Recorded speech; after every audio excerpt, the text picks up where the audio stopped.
Verse 15, chapter 13.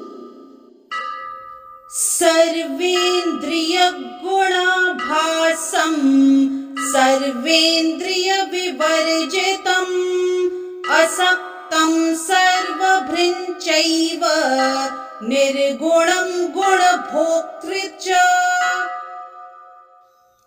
In this verse, Shri Krishna says to Arjun, the super soul is the original source of all senses, yet he is without senses. He is unattached, although he is the maintainer of all living beings. He transcends the modes of nature, and at the same time he is the master of all the modes of material nature.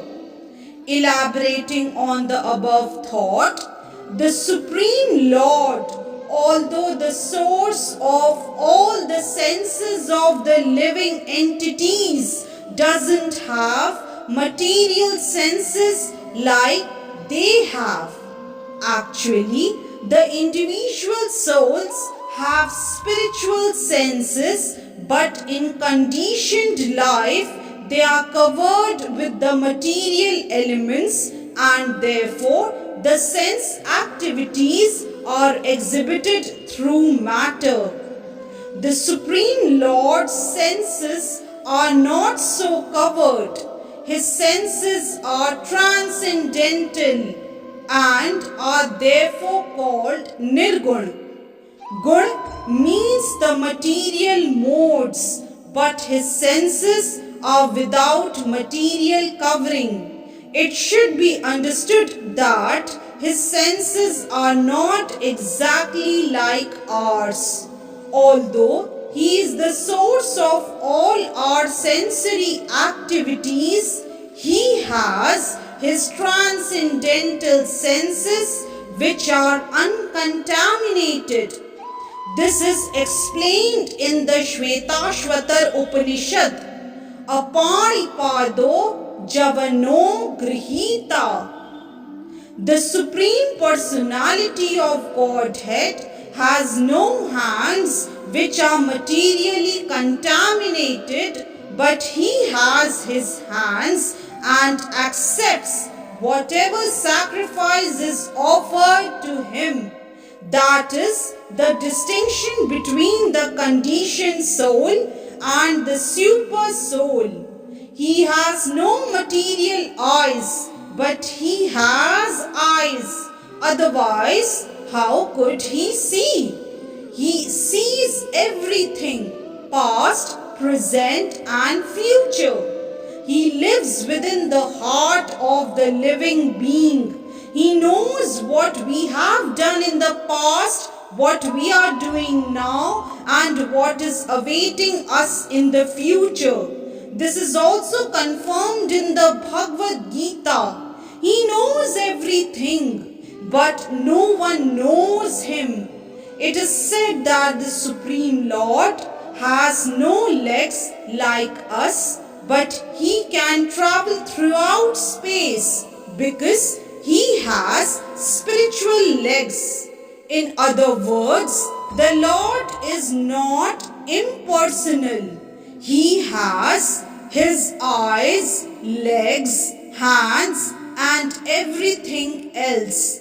And because we are part and parcel of the Supreme Lord, we also have these things, but his hands, legs, eyes, and senses are not contaminated by material nature.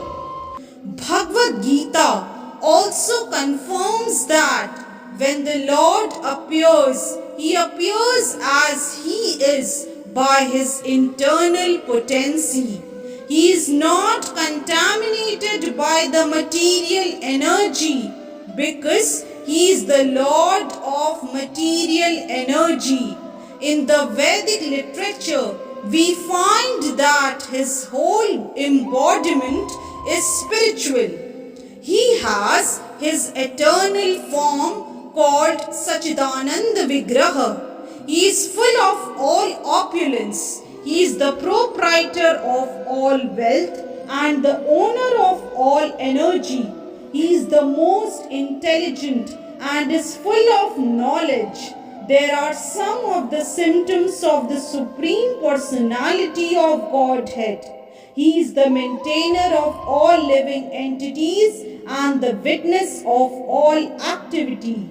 As far as we can understand from Vedic literature, the Supreme Lord is always transcendental. Although we do not see his head, face, hands or legs, he has them. And when we are elevated to the transcendental situation, we can see the Lord's form. Due to materially contaminated senses, we cannot see his form. Therefore, the impersonalists who are still materially affected cannot understand the personality of Godhead. Hence, verse 15 of chapter 13 is explained. Hare Krishna. If you like today's video, please do like, share, subscribe and comment on the channel Mystic Faith.